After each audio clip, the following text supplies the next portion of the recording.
Everybody. Thank you, Sarah, for the introduction. Like she said, I'm Charlie Sasscer. I'm the Ag Marketing Extension Educator in Prince George's County, but I'm also a cattleman in St. Mary's County. Do cow-calf stockers this year, and also finished a few cattle. So tonight's presentation is going to be my 2022 spring stocker cattle recap. This isn't probably our usual science or academic based presentation. It's more kind of my experiences. It's not even necessarily a case study. It's just kind of again, my experiences for the last 6 months going through this that I thought would be good to share, because we don't really have a very large stocker industry in Maryland. So quite a few people do it in Virginia, but we certainly don't have the industry like out in the Southern Great Plains, Texas, Oklahoma, Kansas, where there's a lot of people that run hundreds, if not thousands, of stocker calves every year. So jumping right into it, I guess I can't move these Zoom bars around. So jumping into it, first things first, as I guess really with any venture, you got to put a plan together. I'm gonna go ahead and do a different share, and I'm going to show you guys the kind of the pre-budget that I had put together. Go through a few things. Let me know if you're not looking at an Excel sheet right now, but I think you are. So this is basically the Excel sheet that I had put together. I think was probably sent to my banker to convince them to give me a line of credit. So started off, this is just a simple Excel sheet. You have the income I was hoping to sell 78 head. Was going to take them to 700 pounds. Was going to buy at different sale barns. I just used Winchester as a kind of a starting point. So then I have cost for fuel in here for buying them. My original plan was to sell one load group, just one big group, and I factored in trucking for taking them all the way out to Nebraska. I was hoping to either sell them somewhere in the Corn Belt, a farmer feeder in Ohio, Indiana, something like that. But I did the math, as you'll see with a lot of my prices. I tried to overestimate, jack different prices up just to make sure that if all came to worse, still would be breaking even. So I have trucking for that, and also like to put in here my fuel cost. I made this plan after attending our Ranching for Profit, or our second grazing course that we had back in November. And back then, fuel was about $4 a gallon. And I think about the time that I went and started buying my first group of calves is when everything with Ukraine started happening, and fuel went to $6 a gallon. So that's just one of those things. Who would have ever thought? But I was really glad that I overestimated my cost there, because luck would have it that prices went just through the roof just for my fuel cost. So I have here my different medicine costs, which will kind of go through my health protocol. And then we kind of go down to our feed cost. So with our feed costs, I had planned for some summer annual seeds, my fertilizer costs, my mineral costs, and then grass on a per pound a day gain, paying that because I lease all of my grass, and then hay to get them started. And then I also had in the budget fuel to check them daily, because I do drive 10 to 15 minutes to go check them, and that's not free. So I put that in there. And then I also tried to estimate how much time I thought I would put into this, because something we're not good in agriculture, but we really need to get better at is paying ourselves for our time. So I did a few estimations on how much time I would spend buying the groups, processing the groups, and then checking them every day, which I knew would take about an hour or so. Multiplied that by, I think I wanted to pay myself $20 an hour. And then I also had down here an interest cost, since I was borrowing a lot of the money to do this, an interest cost. So from that, you can have your income minus expenses, your profit per head, how much cash you need up front, and whatnot. And the reason I really like to do all my budgets, different things in the Excel sheet, is because with this, which I've been using a lot recently, you can go up here and you can play with all the numbers and really get a snapshot of, if I sell my calves for 10 cents more, if my calves are 50 pounds higher, how all of that stuff plays out. Then you can get a picture, and you'd be surprised just by changing stuff 5 or 10 cents, how much it changes your overall bottom line. So this is just how I did mine. We'll probably come back to this later and look at some updated costs. But for now, we'll jump back over to let's see here, the PowerPoint, maybe.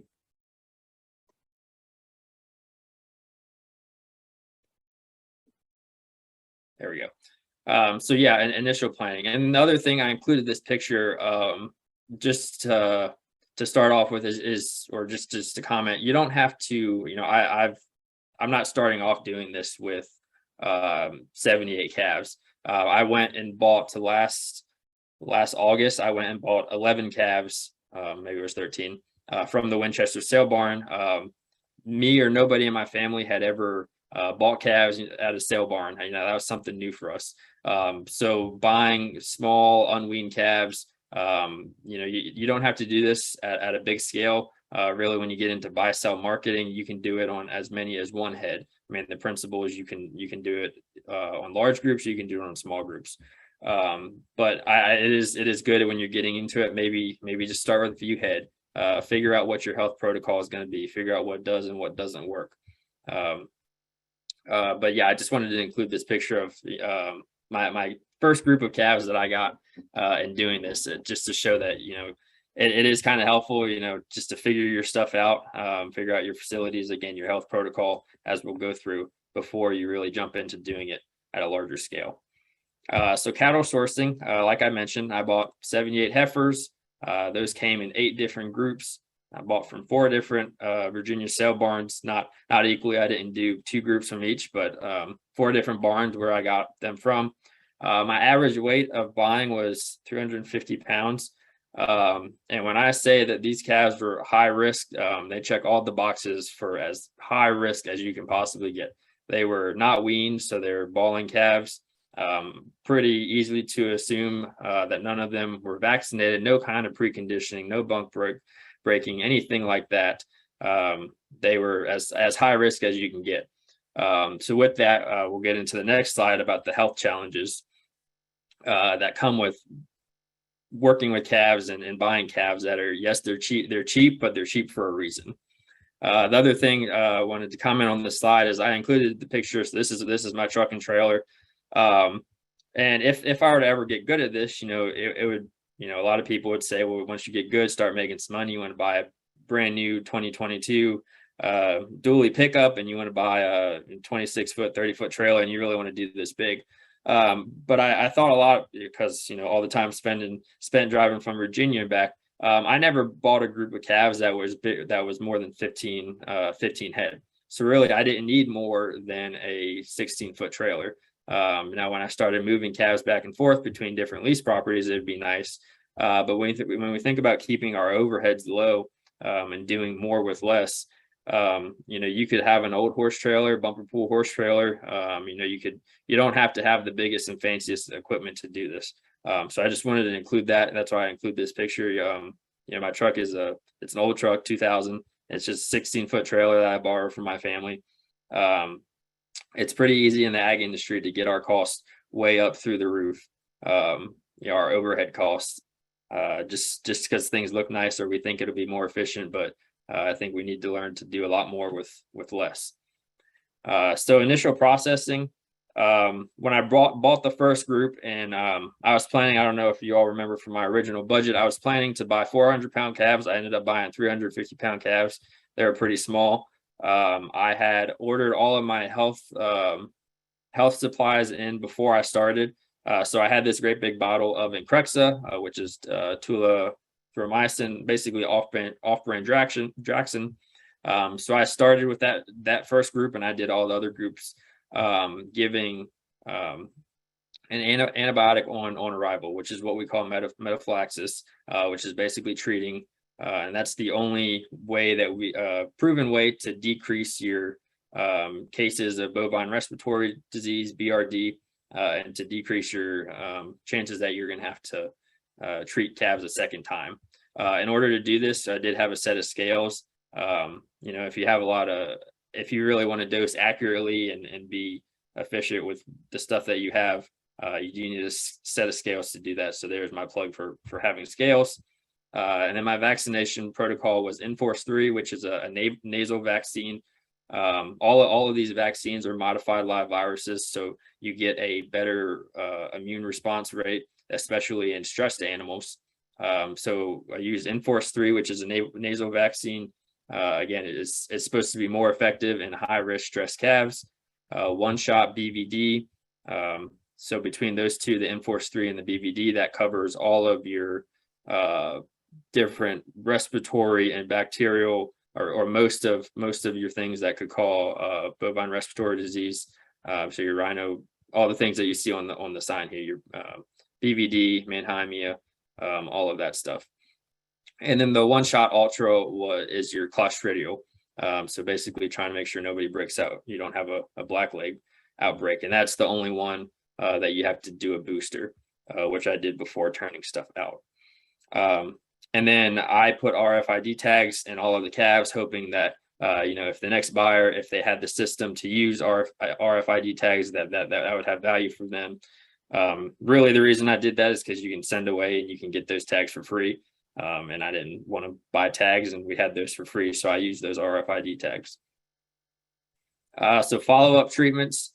So my protocol, again, the last slide and this slide, we're certainly not advocating for any one company over the other. This is just the stuff that I used and how it worked for me. So again, that on initial arrivals, everybody got Increxxa. Anybody that was sick after that I pulled out got new Flora, which is fluorphenicol.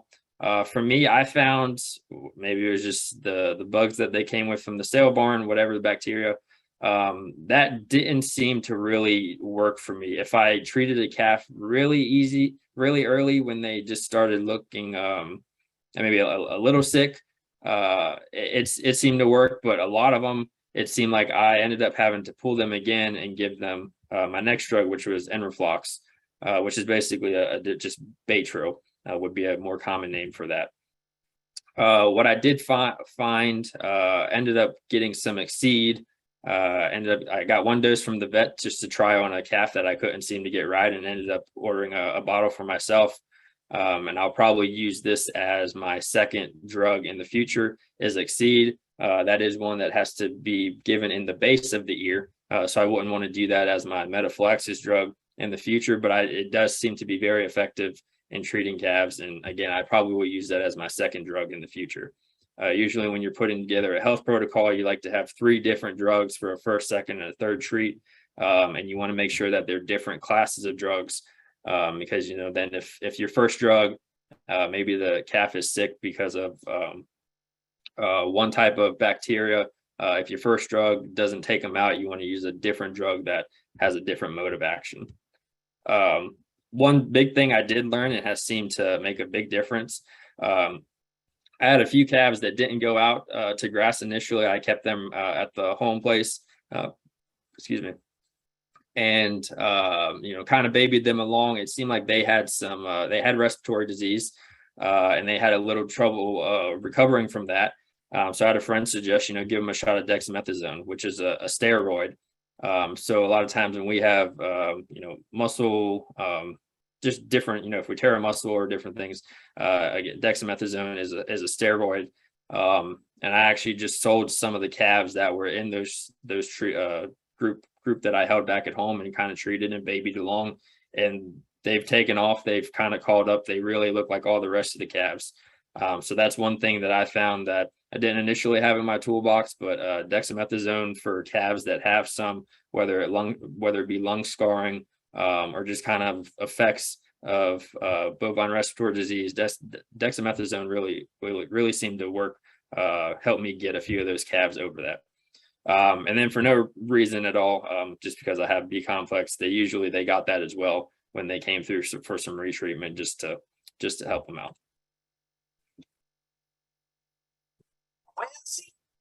So So follow-up processing, told you guys what I gave those calves when they came through, when I first processed them from the sale barn.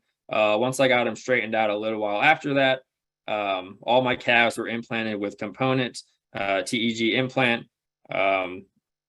Just from my experience with calves and growing lightweight calves, really can't afford not to give an implant just to make them get a little bit more gain in them. And again, that's not favoring component. Ended up giving a follow-up Synovex implant at the 1st of August when that implant ran out. But I implanted with component TEG.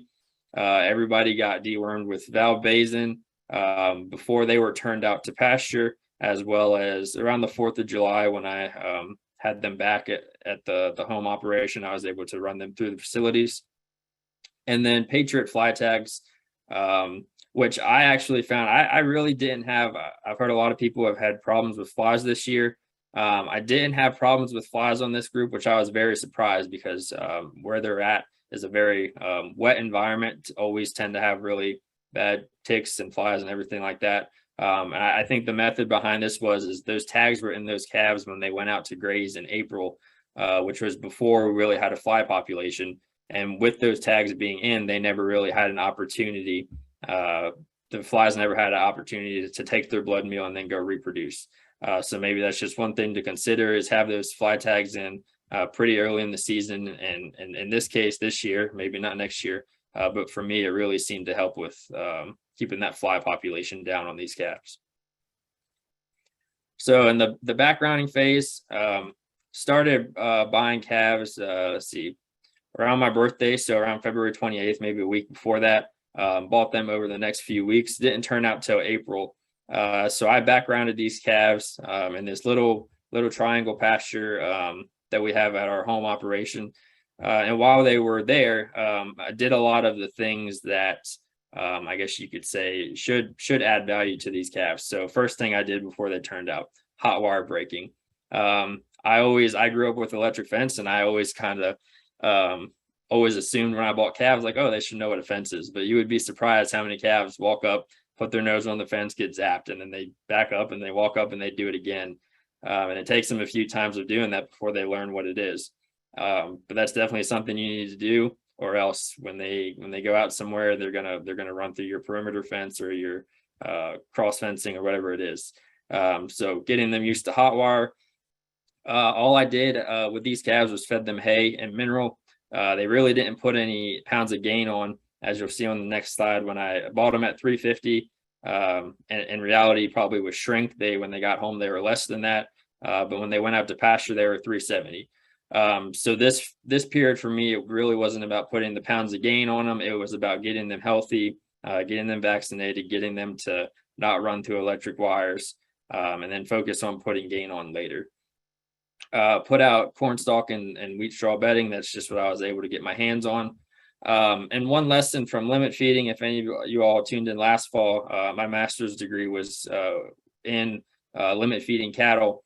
So I kind of stole a principle or a tactic from that, and that I didn't gorge these calves with hay. I don't want to say hand fed the hay, but I made them clean up what they have, and then I'd give them a bale. So kept them, I want to say, a little bit hungry.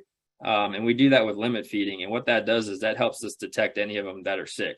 When everybody's hungry, when you put a bale in there, they should all run up to the bale and be eager to eat. If anybody hangs back or doesn't come up or doesn't get up, that's just a tool we have to kind of let you know that, hey, maybe that calf, you need to keep an eye on them or bring them up and retreat them with one of those drugs I talked about. So April 17th was my turnout date. That was on Easter. I was hoping to go the Monday after that, but it was supposed to rain. So this is when I started grazing, nice and green.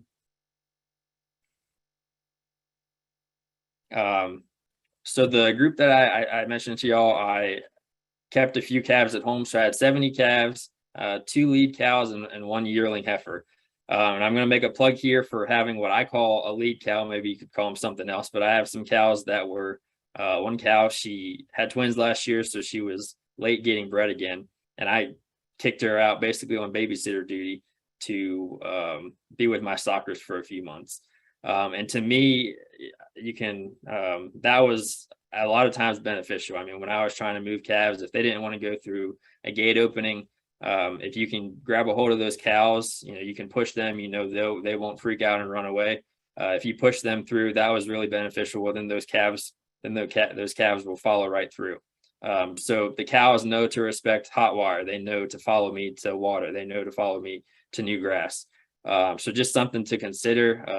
And that's not really something you put a price on with those cows, but just in stress and time savings and getting those calves to settle down, I think having some older animals that know what to graze, just kind of how to act in a pasture, and can teach that to those younger animals, because that's young animals, they learn from older animals. I think that's a valuable thing to consider when you're buying high risk, inexperienced calves. Like I said, my average calf weight was 370 pounds. And then we're going to get into the kind of the grazing side of this. So this is just something I made up before for a grazing portfolio. This is the aerial photo of my lease land. As you guys can see, there's a creek next to it. So like I said, it's very, very wet ground. And this is how I planned that I was going to split up the pasture. All I use is the only permanent fence is these black lines on the outside. Everything else was done with polywire. One plug I do want to make when we talk about, how can you convince yourself or make it easier to get into doing daily moves or every couple of days. One thing I did is I went out and put in kind of a few T-posts. So I put in T-posts along here, basically where my corners were going to be. So I have a row of T-posts out here. And that makes it a lot easier when you're stretching, when you're unrolling your polywire. You just move your plastic posts, you move your polywire. You don't have to worry about figuring out your corners. You know exactly where you're going to go. Just kind of hook onto your perimeter fence, go out to your T-post, because again, that's going to be your corners, and then go the other direction. So that's one thing that I found very helpful just to kind of do that in the spring before I turned out is go put out your corner posts, and that'll make it much easier, much faster in the future. Now, as we've gotten into the summer, this is not exactly where my fences have been. I ended up putting some summer annuals here. So of course things have been different, especially when we'll talk about shade. When I had to fence things into shade, I had to get creative with how to give them access to shade over here and the water over here, or vice versa, shade over here and the water coming from over here. But again, it is helpful just to kind of just to start think about things, have a plan that you can deviate from, and yeah. So my forage base.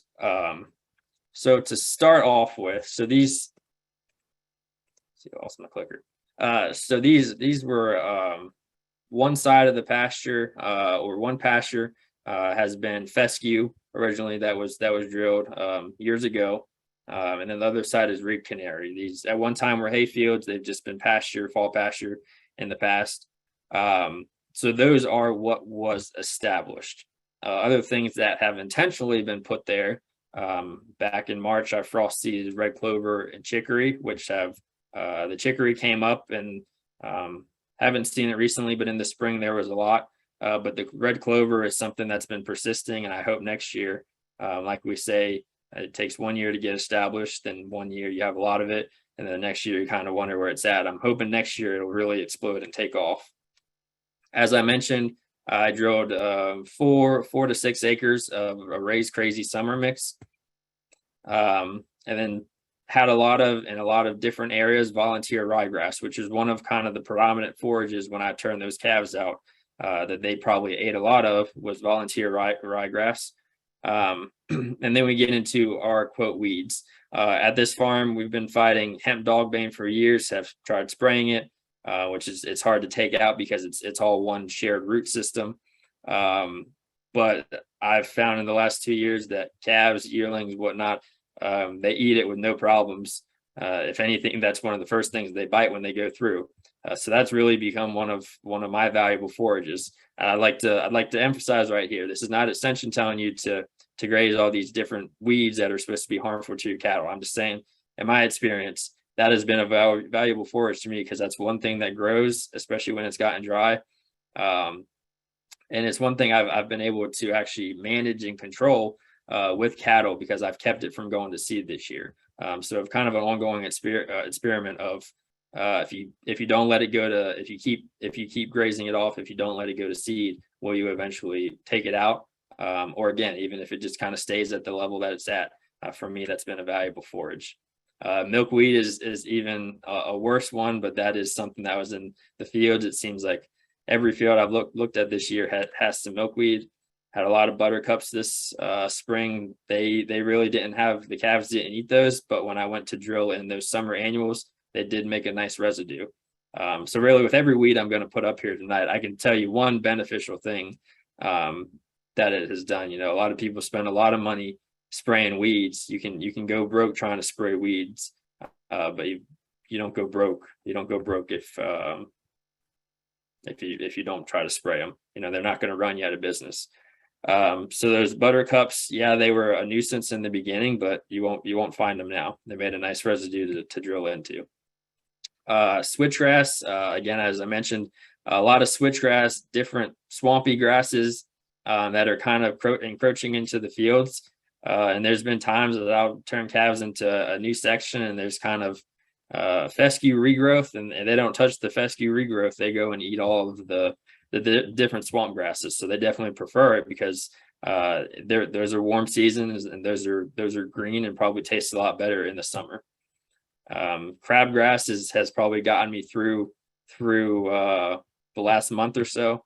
And then honestly, there's a lot of other plants out in the pasture I honestly, I don't know what they are, but the calves eat them. So in the next slide, I mean, I'm gonna emphasize on utilizing weeds.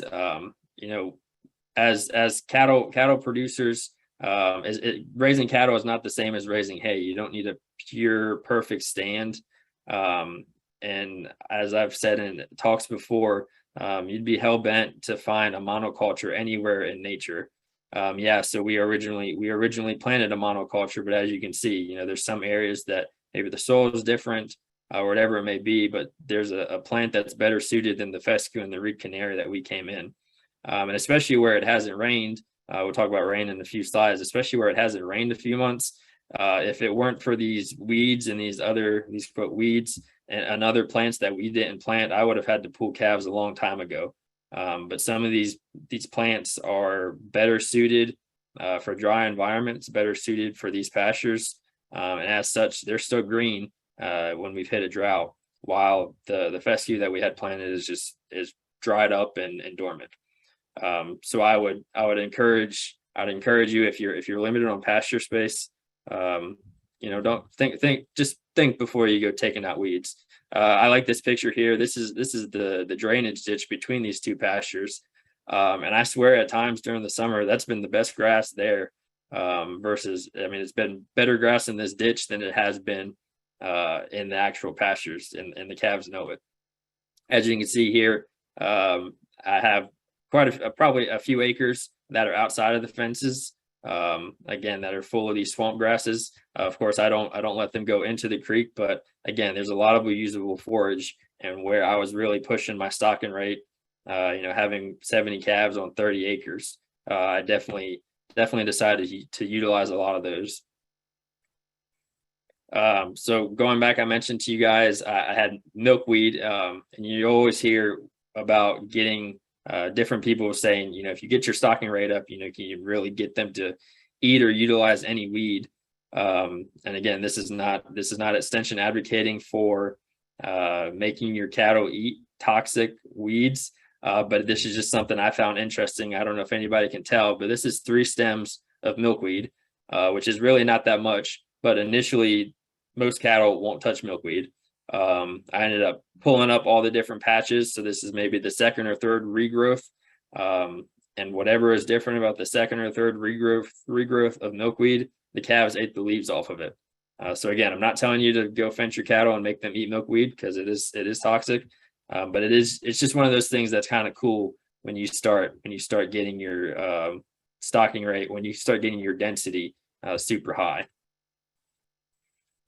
Here's a cool picture. This is where I like to show when we talk about our animal impact. When we have, again, when you fence 70 calves onto about an acre or less of land, I thought this is pretty cool to show, where they've been for a day or two versus what they're going to go into. Again, you can see this kind of taller green stuff. That's the quote. It's the hemp dog bane that's supposed to not be bad for them. I actually kind of like to use that as an indicator of when I should move, is when they eat all the leaves off of it, because they'll go through, they'll eat the tops off of it, they'll go eat the grass, and they'll come and eat the leaves off of that. And about the time that they strip those stems of the leaves off of those is usually about when it's time to move them, because they just kind of seem to eat it at a decent rate. So I just like to include this picture in here, just the power of kind of rotational cell grazing. It's very important to have a back wire to let stuff recover, but it's also important to not let them go into everything, just fence them and make them eat one cell at a time. So here's, I just added this kind of last minute, but I included my fertilizer math because I was recently in a meeting with a hay producer, and he was saying, you can't afford not to fertilize your hay crops. It pays off to do that. And again, this year's a weird year with stuff being so expensive, but I have a pretty strong standpoint that this year, for me personally, it did not pay to fertilize my pastures.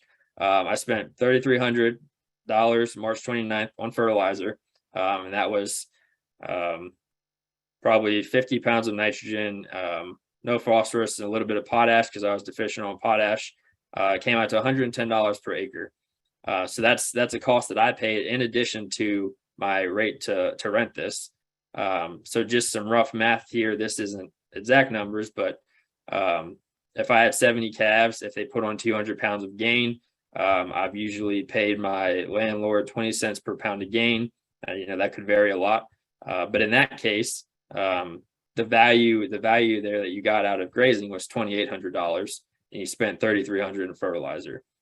So that's just one of those things. I feel like a lot of producers, you just fertilize every year because that's what nutrient management, suggests, that, you need to put on this amount. But I think we need to be cognizant, and especially think about when our prices are so high like they are this year, do the math, see if it's paying for you. Maybe if you get 50, 100 extra bales of hay, it pays for itself.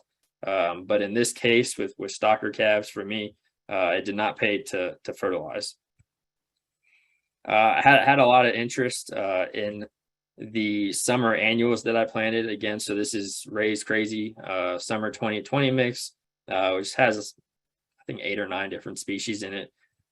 This is actually a section of the field where we ran out of fertilizer. So we sprayed that with Roundup, those few acres. There's a lot of reed canary. I was supposed to kill the reed canary. The reed canary actually ended up coming back, which was great.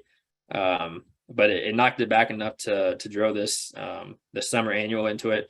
So this is the first graze. As you can see, is about as tall as the calves were, probably close to 6 foot high in some parts. And in my case, with our cow herd, we never seem to have good utilization. But with these calves, they ate every bit of it. I've since grazed it one more time, and if we can get some rain, I'm hoping to get a third grazing out of it. But it just seems, when I shared this on my Facebook page, there seemed like a lot of people that are interested in, how did the summer annuals work, if they pay and whatnot. So I think they've been great. They've definitely, as you can kind of see here off in the corner, the fescue is drying up. That's our cool season. It doesn't really persist, especially as hot of a July as we had. But these sections where I put the Raised Crazy, or just really any summer annual, stays nice and green and gives them a good source of forage for a few days. So rainfall tracking, this is kind of more advocating for, this is really any farming management in itself, and we'll actually switch over here to I have my actual Excel sheet. So I started tracking rainfall at the beginning of the year. Well, this is the wrong one.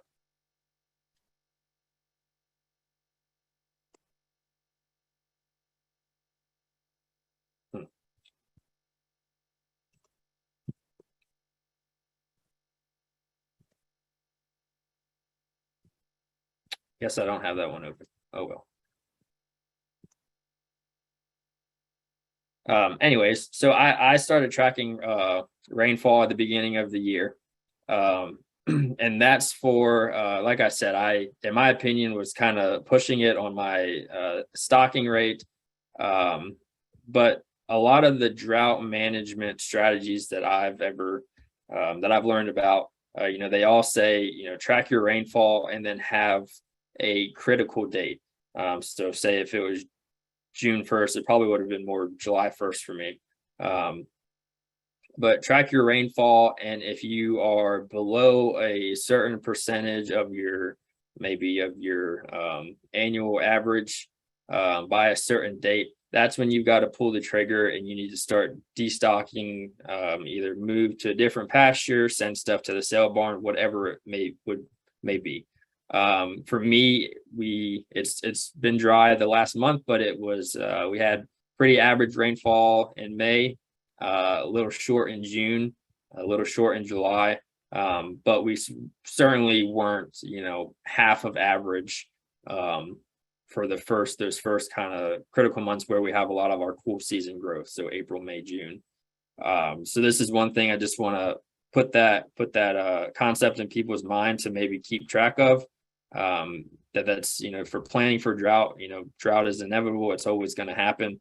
You want to be ahead of the curve. You don't want to start selling cows a month after the drought happens, because that's when everybody's selling cows, and then your prices are going to be low.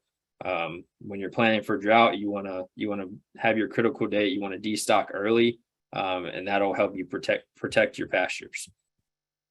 So again, just wanted to share that's one thing that I did. Again, I didn't have to destock early in the season, June or July, but I would have had this data to know if I needed to. So for the watering system, if you could tell from my diagram I had, as you can see, I was putting cows basically on about 1 acre cells, and in the past I've always had the watering troughs in one corner of the field. So in order for calves or cows or whatever it may be to get back to that watering trough, they end up making cow trails all over the field. I was trying to manage away from that. So I went out and bought 800 foot of this black HDPE or whatever it's called pipe, because I thought that would be a great idea. So with two 100-foot hoses, I had 1,000-foot water line. So I could stretch that out throughout the pasture, and I could, keep those calves from having to walk very far, and mainly from trailing, keep them from trailing, which it did work. It worked until we got into about June or July, and when water has to go 1,000 feet through a black pipe, it tends by the middle of the afternoon to get pretty hot. So I would usually go in the middle of the afternoon and pull the plug and just kind of let it run, and start getting cool water in there. It never really seemed to bother the cows. I don't know if they just kind of filled up on water at night and they were good throughout the rest of the day, but they never came running when I would do that. So it didn't seem to bother them. But again, just one thing to consider. There are better ways to do this. If you put in, there's a million different ways you can set up your watering system for very intensive, daily rotations like I was doing. I just thought it would be a great idea to buy 1,000 foot of pipe. And now where it really, the plan really fell apart was when you had to move from one pasture to the other, and you had to pull 1,000 foot of pipe. That didn't really work out. But initially it did. And it's a tool I have now if I want to, again, keep those cattle from trailing. I have 1,000 foot of water line, and it's not buried. It's not permanent. I can drag it wherever I want to. So one, I call this, my slide is the shade struggle. If you could tell, there was, from the aerial map, I have very few areas of trees, and I didn't have shade structure. My original plan was to build or to buy a shade structure. But when I started pricing that out, with everything, that was going to be a few $1,000s, and I was trying to be as budget friendly as possible. So what I decided to do is just fence calves into the few trees that I had, and that seemed to work great. I think that's again, I could have for a few $1,000s bought shade cloth and welded up on a wagon frame or whatever that may be, or bought a very fancy one for about $19,000, one that you can pull with a four-wheeler and spreads out. But I decided to use what Mother Nature gave me. And again, I had to. It made a challenge for always fencing the calves back to where they had shade. But that's what I decided to do. And I really think with the July that we had, maybe you could get away with not giving them shade, but me personally, I would just feel terrible doing that because we had some pretty hot days. So I wanted to include a slide on here on facilities and handling. With bigger cows, personally, I like to say if you're really good at handling cows and whatnot, you could probably get away with doing some sketchier stuff. I mean, I can load cow calf pairs with 4 panels and just back the stock trailer right up to it. With these calves from the sale barn, I really want to kind of advocate and put in there that that's probably not a good idea to do. Our chute here, I'm very fortunate that my family has a pretty nice working facility. But I mean, with this chute here, I mean, I had it closed all the way down, and these calves were so small and so narrow, and where they really haven't been processed before. They come through, they're so fast, and they're not happy to be in there. You definitely need to have very good facilities if you're going to give them 4 shots on arrival, and then come back and implant them and whatnot. So I think it's, again, I just want to put in there when you're buying, if you're going to buy high risk calves like I did, you need to have good facilities.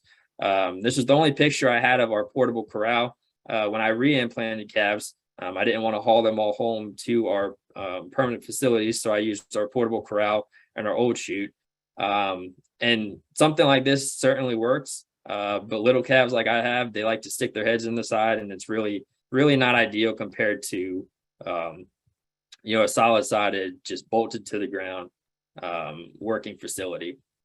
So this is my plug, or me advocating for be really good, get really good with your cattle handling, reading when calves, especially when you're hot wire breaking them.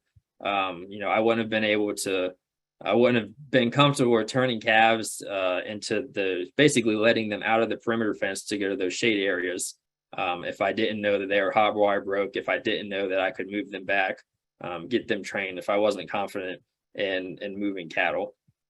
So go, whether it be a stockmanship school or whatever it may be, just time working with cattle. I always advocate for be really good, become a good cattle handler and a good herdsman.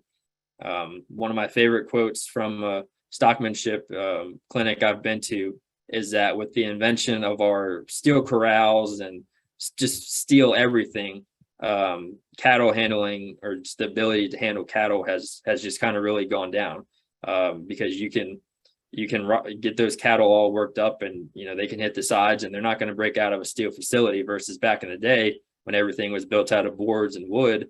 When you were putting pressure on those calves, if they were hitting those sides, you could hear the wood start to creak, and you'd probably know then you need to back off and stop pushing those cattle.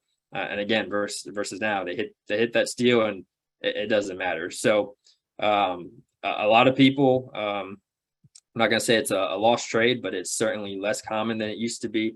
So I think it's very important to learn to handle your cattle, whether it be stockers, especially stockers, or even bigger, calmer cattle.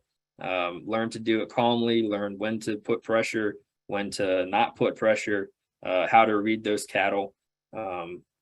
Moving a group of 70 calves is that was an experience in itself. So again, that's a way different skill set than moving 5 of your cows. Moving a group of 70, you're not focused on individual animals. You have to read the entire herd and get them to go and to do what you want them to do. So just to start wrapping things up, cattle performance. So my original plan was to have everything sold by probably the 1st of August, and be on vacation. I am on vacation now, but I still have calves at home. I've sold 33 of my calves. I still have 40 of them. So from basically my turnout date to when I weighed them July 4th, averaged about 1.3 pounds a day. I was really kind of hoping to be closer to 2. In the past, I've had smaller groups of calves that gained about 2 pounds a day, but those were home raised calves. I'd argue they were probably better genetics, and they weren't stocked as heavily, so maybe those things factored in. That's just what I got with these stocker heifers. As far as my health, little proud of this. Out of 78 calves, I only lost 3 to respiratory.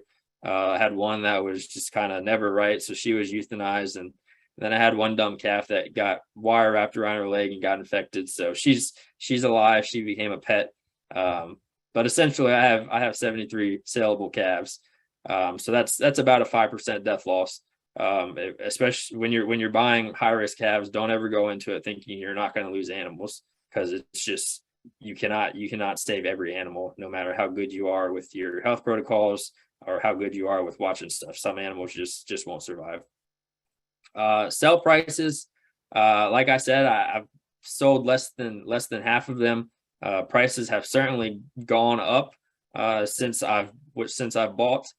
Some of the calves I sold that I have sold did not get a great price for those. Other ones I've gotten a pretty good price for. So I can't really comment too much on that. Hopefully be able to pay the banker back. And then future plans. So this is my bullet point of, like I said, I'm on vacation right now, taking a break. I was planning back in the winter when I was energetic and hopeful. I was planning to have a fall group of stockers, but as I have, here we go, 364 hours to date. I've written down, I'm assuming my camera's on.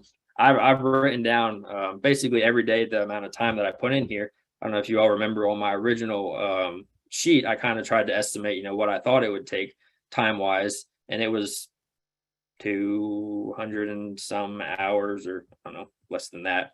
And I was planning to be done already, but I've done way more than that. So again, this is kind of advocating for, write down, keep track of your time. That way you can really, hopefully pay yourself, get more accurate. I also put that many hours that I've spent on there, just because, again, these are high risk calves. You're doing a lot of training, teaching them to be hot wire broke, a lot of time doctoring them, watching them, looking for sick ones. You don't have to do daily moves. I just did, but again, that's how much time I've put into it. In extension, we have some educators that are really push for, we have a big component on mental health and mental stress and all that stuff. And I will be a strong advocate for that now that when you're gambling with tens of thousands of dollars, it kind of can take a toll on you, especially when things don't always work out, when calves run through the wire, when they make you mad or whatever that may be. So kind of, take care of your mental health and whatnot. Future plans, like I said, I have a line of credit for this. So with those remaining calves, got to pay that off. Deciding on whether or not to do this in the future. I was talking to a friend the other day, and she commented on, she was afraid that she buys lightweight calves as well, and price calves are really going up just with the national cow herd being consolidated the last few years because of drought. Prices are on the rise.